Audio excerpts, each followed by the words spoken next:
Good morning বন্ধুরা, ছায়া daily ব্লগে সবাইকে স্বাগত জানাই। আজকের ব্লগটাই ঠাকুরঘর থেকে শুরু করলাম। তা সকালবেলা তো সব কাজকর্ম ছাড়লাম, এখন আর সকালবেলা না ব্লগটা শুরু করতে পারি না। মেয়ের তো অনেক সকালে স্কুল, 8টা 15, কেন 7টার সময় উঠে টিফিন করতে হয়, তো তখন তাড়াহুড়োর সময় ব্লগটা শুরু করতে পারি না তখন। কেন সকালে এত তো আগে বেলায় যেত, 11টায় ছিল স্কুল, তখন বেলায় যেত, ধীরে সুস্থে একটু শুরু করতাম ব্লগটা। এখন এত সকালে করে দিয়েছি স্কুলটা, আর ব্লগটা শুরু করতে পারি না সকালবেলা। তারপর মেয়ে তাড়াহুড়ো করে বেরিয়ে যায়, ওকে টিফিন করে গুছিয়ে দিলে, হ্যাঁ, তারপরে ঘরের কাজকর্ম করে এদিক ওদিক করতে করতে সময় পেরিয়ে যায়। হ্যাঁ, তাই ভাবলাম একবারে কাজকর্ম সেরে আর একবারে পুজো করে নিলাম, চান করে পুজো করে নিলাম, তারপরে রান্না বসাবো। চলো ব্লগটা তোমরা দেখতে থাকো প্রথম থেকে শেষ অবধি, নিশ্চয়ই ভালো লাগবে। ভালো লাগলে লাইক কমেন্ট শেয়ার করো বন্ধুদের সাথে। ফেসবুক থেকে দেখলে ফলো করো, ইউটিউব থেকে দেখলে ছায়া ডেলি ব্লগে সাবস্ক্রাইব করো চ্যানেলটা। হ্যাঁ, আজকে তো এই যে পুজো করলাম, আর টিফিনে খেলাম জলমুড়ি খেয়েছি। তোমাদের দাদাভাইও জলমুড়ি খেয়ে বেরিয়ে গেছে, আমিও জলমুড়ি, আর ছেলে একটু বেরিয়েছে। কালকে তো আবার রাখি পূর্ণিমা আছে, বোনের জন্য মানে কিছু কিনতে গেছে ছেলে। সকালবেলা উঠেই দেখি বেরিয়ে গেল, বলো মা আমি আসছি, বোনের জন্য একটু কিছু কিনবো, তা বেরিয়ে গেছে। চলো রান্নার জোগাড় করে রেখে দিয়ে এসছি। আজ বেশি কিছু রান্না করব না, একটু মাছের ঝোল ভাত করব, আর কিছু সেরকম কিছু করব না। তা চলো এখান থেকে ব্লগটা দেখতে থাকো তোমরা। চলো পুজো করা তো কমপ্লিট, ঠাকুরকে তোমরা দেখো, আমার ঠাকুর ঘর। চলো বন্ধুরা, এই যে রান্না তো বসাবো বলে রান্নার জোগাড় করে রেখে দিয়ে গেছিলাম।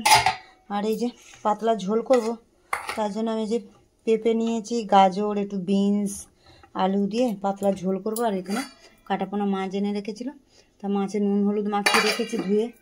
আর এখানে নিয়ে নিয়েছি এই যে টমেটো, কাঁচা লঙ্কা আর আদা। আর এখানে ভাতের জলও বসিয়ে দিলাম, এখানে বেলা হয়েছে, ভাতের জলটা বসিয়ে দিলাম।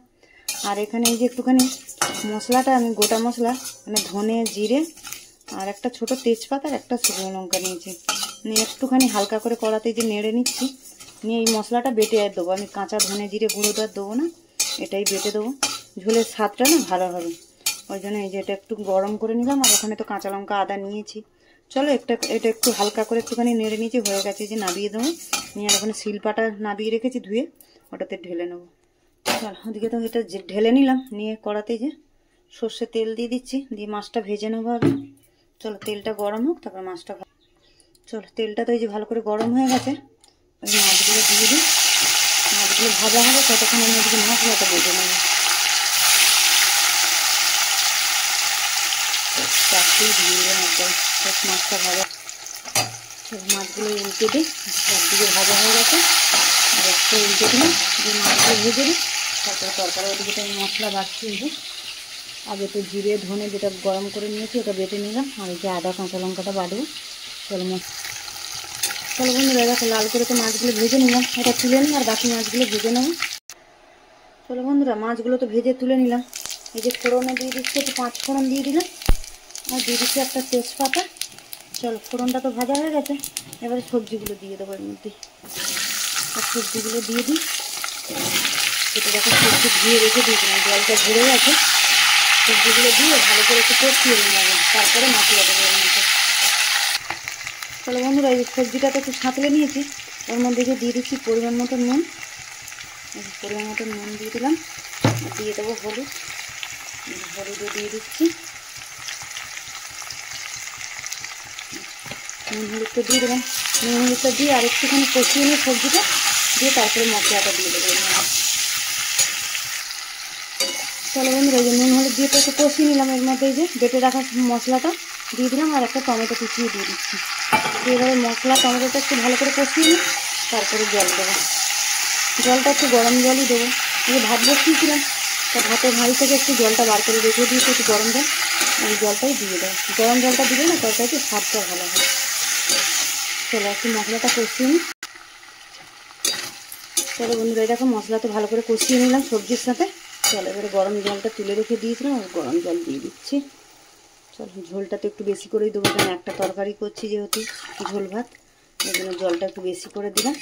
চল সবজি তো হাফ সেদ্ধ হয়ে গেছে, আর একটু সেদ্ধ হলেই হয়ে যাবে। চলো সবজিটা ফুটুক, তারপরে মাছ দেবো। চলো বন্ধুরা, দেখো মাছের ঝোল তো হয়ে গেছে, সব সেদ্ধ হয়ে গেছে সবজি। এবার এই যে মাছটা দিয়ে একটু ফুটিয়ে আর নাবিয়ে নেবো। এদিকে ভাতও হয়ে গেছে, আমার ভাতের ফ্যান ঝাড়বো। চলো এখানে রান্না বান্না শেষ করলাম, হ্যাঁ, পরে আবার দেখা হচ্ছে। চলো মাছের ঝোলটা একটু ফোটাবো, ফুটিয়ে নামিয়ে নেবো। চলো বন্ধুরা, এতে রান্না বান্না তো হয়ে গেল। আর এই ছেলে মেয়েদেরকে খেতে দেবো। যে ভাত বাড়া হয়ে গেছে, এখানে গরম গরম ভাত বেড়ে দিয়েছি, বললাম তো ঝোল ভাত করলাম, তোমাদেরকে দেখালাম।